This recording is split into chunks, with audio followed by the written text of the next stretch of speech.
o parlamento do Irã aprovou a suspensão da cooperação com a Agência Internacional de Energia Atômica da ONU. Luca Bassani, o Trump está tão feliz, tão realizado, agora eu vou conversar com os iranianos, eu parei essa guerra. Será que os iranianos não querem dar vida fácil para o Trump? Queria te ouvir. Boa noite. Boa tarde a você, Capeza, a todos que nos acompanham. Realmente a gente vê que o Irã toma uma medida que já era esperada, a não cooperação com a Agência Internacional de Energia Atômica, o que vai dificultar bastante a vida dos inspetores e as vistorias que acontecem nas instalações nucleares do Irã, que já eram muito complicadas anteriormente, porque o Irã não dava acesso a todas, principalmente a essas secretas.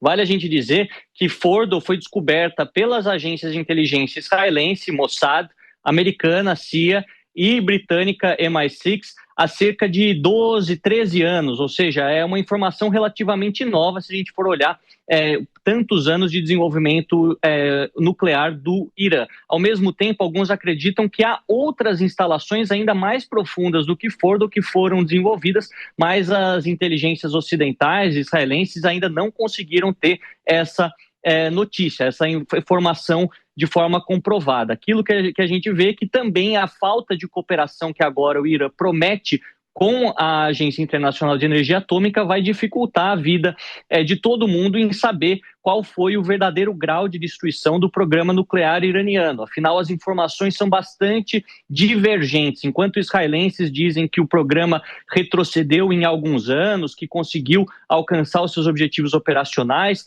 Donald Trump fala que foi um sucesso completo, que foi obliterado completo e totalmente o programa nuclear iraniano.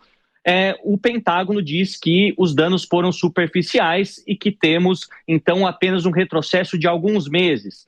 Sem a vistoria imparcial da Agência Internacional de Energia Atômica, sem aqueles especialistas medindo a quantidade de destruição, vendo quantas das centrífugas foram completamente descartadas, quanto do urânio enriquecido ainda permanece na mão dos iranianos, a gente não vai conseguir saber se o Irã ficou muito longe ou não da bomba atômica. De qualquer maneira, nós percebemos que essa guerra talvez esteja apenas passando por um processo de hibernação. Tudo indica que o Irã não vai mais colaborar com as agências internacionais, não vai mais ligar para suas obrigações de acordo com o TNP, o Tratado de Não Proliferação, e vai continuar enriquecendo urânio a níveis muito acima do uso civil. Isso provavelmente será descoberto daqui a alguns anos e fará com que os americanos e israelenses façam mais uma ação militar dentro do país até que haja uma mudança de regime, até que haja a conclusão da bomba atômica por parte do Irã. É uma corrida contra o tempo. Infelizmente, não conseguimos vislumbrar um cenário positivo depois dessa guerra que, como nós falamos anteriormente, ainda não tem um vencedor muito claro. Obviamente, se a gente for olhar o número de mortos, o número de estruturas destruídas, Israel sai na frente. Mas se o objetivo era destruição total do programa nuclear iraniano e até mesmo mudança de regime, aparentemente nenhuma dessas coisas foi atingida, nenhum desses objetivos foi alcançado, o que apenas nos mostra que a guerra provavelmente retomará no futuro. Luca Bassani, muito obrigado. A qualquer momento você volta aí conosco, trazendo mais informações. Tem correspondente dos Estados Unidos, Europa, aqui, o Linha de Frente bate qualquer um. Por isso eu tenho orgulho desse programa. Muito obrigado ao nosso maior correspondente internacional do país, que é o Luca Bassani. Meu querido Guilherme Câmara, parece que os iranianos, com esta decisão, estão tirando o gostinho de vitória da boca do Trump e também de Israel. Porque seria uma grande jogada do Benjamin Netanyahu dizer o seguinte: eu comecei a guerra, chamei o Trump para vir junto, Estados Unidos vieram, neutralizei a capacidade militar do Irã, agora eu vou reconstruir isso que destruíram, mas atingimos o nosso objetivo, Israel está seguro. Quando o parlamento iraniano aprova essa medida, eu quero dizer o seguinte: vocês vão pagar caro por este ataque. Agora nós vamos voltar a produzir a bomba atômica, o que pode levar a uma retomada das hostilidades. Como você analisa os desdobramentos a partir dessa decisão do parlamento iraniano, ainda não encampada pelo governo? Olha, Capez, eu acho interessante que quando o Irã fala eu vou sair da agência de bomba atômica de energia nuclear, né, de bomba atômica, de energia nuclear, porque a ONU ela é extremamente tendenciosa e ela protege Israel. A gente tem que lembrar que Israel também critica a ONU por, teoricamente, estar ao lado do Hamas. Então, quer dizer, a gente vê que a batalha é de narrativas, né? A batalha vai ser sempre, nesse momento de rede social, todo mundo dando opinião, a gente vê que a batalha é de narrativas, né? Agora, eu concordo com você que seria um golaço do governo do Irã, sim. Porque agora, se já era secreto o que o Irã fazia em termos de possibilidade de ter uma arma nuclear, agora vai ser mais secreto ainda. Ainda mais porque é o seguinte, como o colega falou lá da Europa, a gente tem que imaginar o seguinte, se o governo do Irã caísse, né, se o governo dos ayatolás, o regime dos ayatolás caísse, possivelmente o Irã voltaria para um regime ocidentalizado como era até a Revolução Iraniana de 1979. Só que o que se viu até agora é que o regime não só não caiu, como possivelmente está se fortalecendo. O que a gente viu foram pouquíssimas manifestações contrárias ao regime por causa da guerra. Num contexto geral, o Irã, o ayatolá em si conseguiu unir a população ainda mais contra Israel. A gente tem que lembrar que o Irã é um país que defende o fim do Estado de Israel. Então esse ódio contra os judeus, esse ódio contra Israel, esse antissemitismo que caracteriza o regime do Irã e que também faz parte ali um ódio ao Ocidente como um todo, ódio aos Estados Unidos, isso só vai aumentar daqui em diante. Então eu acho que essa guerra, tudo bem, teve um cessar-fogo agora, mas cessar-fogo é algo provisório. Em algum momento, eu acredito que isso vai voltar com mais força ainda. Então, Guilherme Mendes, teria sido uma vitória de pirro?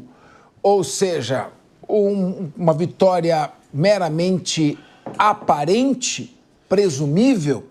Você, então, o que você prefere, então? Sobre o Joe Biden, o Irã chegou a aquecer até 60% ao seu urânio e na usina de Fordow dizem que estava chegando próximo a 90%. Estava próximo de produzir uma bomba atômica em semanas. Isso perante Joe Biden.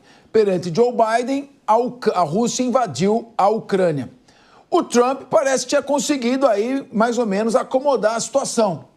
Mas como você vê agora essa declaração do parlamento iraniano dizendo o seguinte, ficou pior, porque agora a gente sai da Agência Internacional de Energia Atômica, vamos produzir secretamente o aquecimento do nosso urânio e, se vocês quiserem, que nos bombardeiem novamente.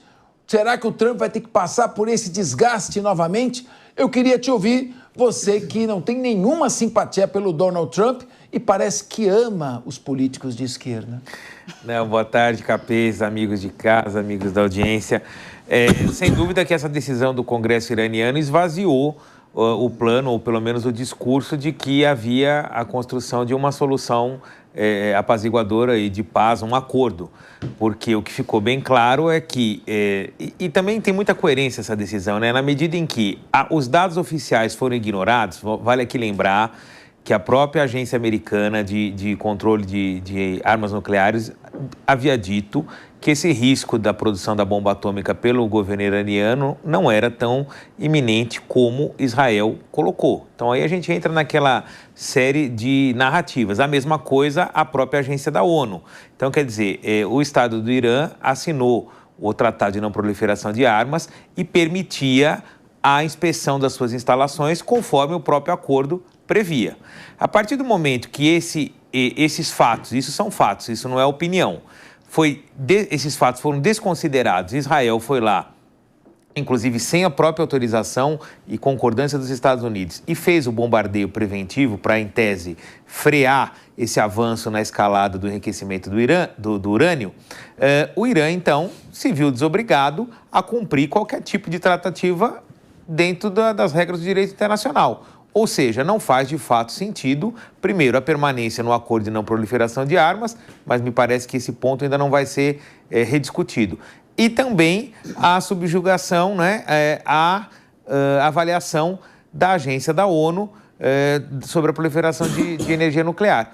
Então, o que acabou acontecendo?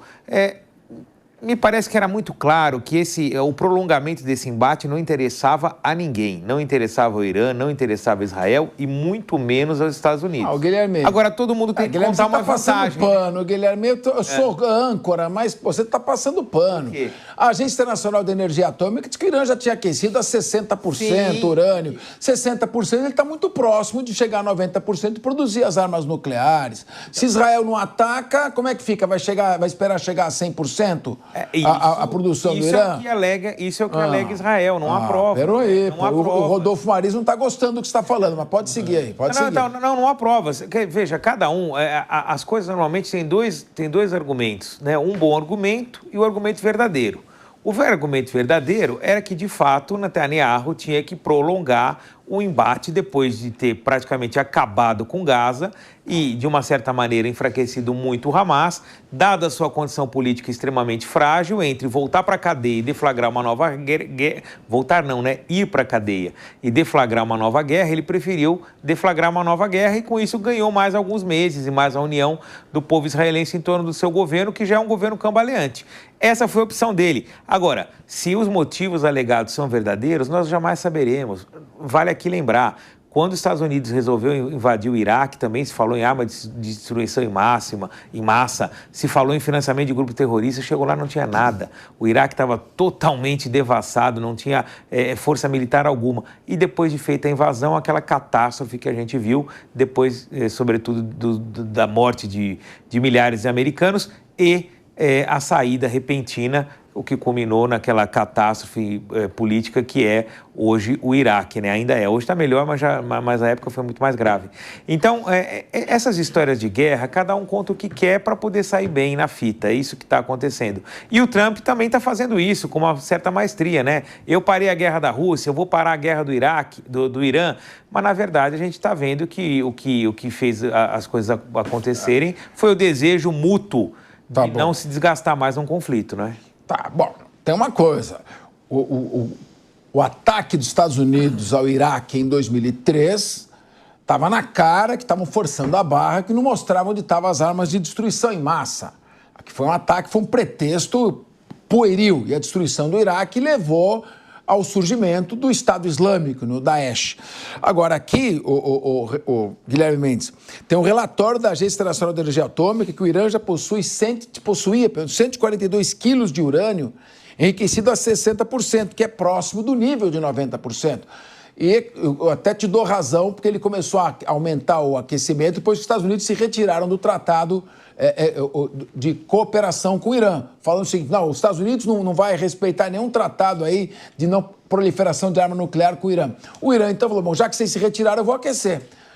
Como você vê isso, Cíntia Nunes, essa manifestação do parlamento iraniano, isso pode levar a Donald Trump a alterar um pouco o seu bom humor e a sensação de vitória que vinha tomando conta dele e do povo americano e até de Israel? Primeiramente, boa tarde, Capês, boa tarde a todos meus amigos de bancada, você que nos assiste, você que nos ouve. Olha, eu concordo parcialmente com o que os colegas aqui disseram e acredito sim que essa declaração possa, até porque o Trump tem se colocado mesmo como um grande xerife das coisas, o grande mediador, e é óbvio que ele quer ficar reconhecido como talvez o maior nome da história, como o grande mediador, me parece às vezes até o grande insuflador de outros conflitos, né? Porque a técnica do morde-a-sopra que ele leva para a economia, ele leva para a guerra também. Então, ele foi lá, bombardeia, depois ele fala: não, agora vamos instituir a paz, o cessar-fogo, a guerra dos 12 dias, acabamos por aí. Mas, como se disse aqui, infelizmente, por mais que mundialmente as pessoas deem aquela respirada do tipo: nossa, ainda bem que na minha vez acho que não vai ter a Terceira Guerra Mundial, nós percebemos que estamos andando sobre terreno muito delicado e eu acredito sim que essa declaração pode insuflar novamente os ânimos e essa paz, essa aparente trégua, ela é muito delicada, porque a qualquer momento nós podemos ter um novo conflito deflagrado. Já no início do cessar-fogo, o Trump disse: olha, mas vocês já Parece aí que já houve uma inobservância dos termos, então nada fica muito claro. Uma coisa importante também que para os Estados Unidos, de uma forma ou de outra, a guerra é sempre um negócio. Afinal de contas, eles são o maior produtor de armas, se não me engano, mundial, né? Ali seguidos de outras potências. Então, a guerra para ele é sempre um negócio. E se o Trump fez uma proposta e uma propaganda eleitoral de melhorar a economia, esse é um grande polo econômico. Não por outra razão, ele agora diz para todos os países ali da OTAN, vamos aumentar essa porcentagem de investimento. Não acredito que ele seja uma pessoa tão ingênua, né, que não vá pensar nisso de forma paralela. Então, infelizmente, eu acredito realmente que nós estamos andando de uma linha muito tênue e próximos a que esse conflito se agrave, caso alguma coisa não saia de acordo com os interesses do presidente Trump e de outras lideranças. Uma boa perspectiva, aumentando a participação da OTAN no seu PIB, ou seja, os países investindo mais em segurança vão comprar mais armas dos Estados Unidos. Guilherme Mendes, por que você pediu uma parte? A Cíntia Nunes não consegue terminar um raciocínio sem você interrompê-la? Pode apartear. Jamais, até porque eu concordei muito com o que a Cíntia disse e pediu a parte só para acrescentar. Ela trouxe esse dado aqui, no ano de 2024, os Estados Unidos investiram, né, gastaram, porque isso para mim não é investimento, 997 bilhões de dólares na indústria de defesa. Isso representa 37% de tudo que foi gasto na indústria no mundo. E das 100 maiores empresas produtoras ou né, construtoras, não sei qual que é o termo adequado, mas enfim, produtoras de armas, 41 são americanas. Então, isso que a Cíntia colocou é um ponto central. O meu xará Guilherme aqui falou que o Trump age como empresário, mas também age agora como lobista. Ele está trabalhando muito para o lobby das indústrias armamentistas, que foram, inclusive, as grandes doadoras da sua campanha. Então, na hora em que o percentual do PIB dos países da OTAN praticamente duplica ou quase triplica em relação a alguns países, forçando o investimento na compra de armas, os maiores beneficiados serão os americanos por intermédio dessas suas 42 empresas. Lembre-se, das 10 maiores, 6 são americanas e das 100 maiores, 41 são americanas. Então, quer dizer, a guerra sempre foi e numa economia estagnada passa a ser ainda um grande negócio. Pois é, principalmente para os Estados Unidos, mas eles gastam $1 trilhão por ano, que é mais do que todos os outros países do mundo somados. Agora, Guilherme Câmara, eu tô assim, meio assustado com essa posição do parlamento iraniano. Eu temo que este cessar-fogo seja um cessar-fogo de curta duração. Porque se o Irã ostensivamente disser eu não quero mais ser fiscalizado pela Agência Internacional de Energia Atômica, eu vou agir secretamente. Quando essa agência internacional da ONU diz mas eu não sei nem onde ele está o urânio dele, tem uma grande parte do urânio que eu não sei se está onde o Irã colocou. Se a inteligência israelense diz, calma aí, Trump, a gente não tem certeza se foi completamente inabilitada a capacidade nuclear da usina Fordow, que é a mais importante, a mais avançada do Irã. Como você vê, pela sua experiência em relações internacionais, os próximos passos? O Trump vai ter que se manifestar sobre isso, ele quer conversar com o Irã. Benjamin Netanyahu pode ficar numa situação complicada e ter que agir novamente, porque o serviço não foi completado. E aí nós podemos ter uma guerra retomada. E é claro, tem sempre a Rússia e a China atuando por trás nos bastidores. Como é que você vê os desdobramentos dessa crise? Algo que me chamou muita atenção foi o temperamento do Trump depois que saiu essa informação do Pentágono dizendo que não foi tão grave assim o bombardeio. Me pareceu que ele, que já é uma pessoa intempestiva muitas vezes, me pareceu que ele ficou até um passo acima do que se espera de um chefe de Estado, ainda mais do presidente dos Estados Unidos. Então, eu tendo a acreditar mesmo, apesar do que o colega falou com razão sobre as informações da Mossad, mas eu também não acho que o governo de Israel falaria que foi um fracasso de qualquer maneira, né? Como eu falei, a gente está numa fase de narrativas. Né? O governo de Israel ele é aliado dos Estados Unidos, ele tinha um certo interesse nesse bombardeio, então eu acredito que ele não falaria, o Netanyahu não diria, foi um fracasso, a gente não conseguiu destruir todas as instalações e tal. Eu acredito sinceramente que esse cessar-fogo vai ser curto. Vamos lembrar, por exemplo, que as duas Coreias, Coreia do Norte e Coreia do Sul, elas tecnicamente estão em guerra ainda. Elas não encerraram a guerra que começou lá nos anos 50. Então, assim, no caso aqui, ainda é um pouco mais grave, porque o governo do Irã, desde 1979, ele declara formalmente que o Estado de Israel não deve existir. Então, quer dizer, uma guerra que já vem com um histórico muito antes de se lançar a primeira bomba. Em algum momento isso aconteceria. E, de novo, um cessar-fogo é algo provisório, não significa... Muita gente pensa que a guerra acabou. Pelo contrário, a guerra não acabou, ela deu uma parada durante um tempo. Né? Olha, então, você que está nos acompanhando aqui no Linha de Frente, é importante que você receba estas informações pela seguinte razão. Há uma série de repercussões que uma guerra regional ou uma guerra em escala maior podem gerar, principalmente para a economia e a economia aqui do Brasil. Uma situação já foi pacificado o Oriente Médio, o Israel atingiu seus objetivos, o Irã também não tem mais interesse em prolongar a crise, o regime foi mantido, foi fortalecido, não caiu o regime do Ayatollah, eles sabem que não tem mais defesas aéreas, então não vou insistir, então a situação está resolvida. O Zelensky também acha que não tem mais como recuperar aquela parte, pelo menos a curto prazo, a médio prazo. Então, o cessar-fogo interessa para ele. E a Rússia continua perdendo soldados, está gastando dinheiro. Interessa também o cessar-fogo que, de certa maneira, permita ela respirar um pouco aliviada. Só que não é isso que está acontecendo. Toda essa situação me parece muito mais uma situação cosmética, superficial. E o Trump, quando chama a atenção do Pentágono, não é para falar isso, vamos dar explicação para o público. Então, realmente é uma situação complicada e nós precisamos estar aqui acompanhando, sempre com especialistas e por dentro do assunto para aprofundar esta abordagem. Tá certo?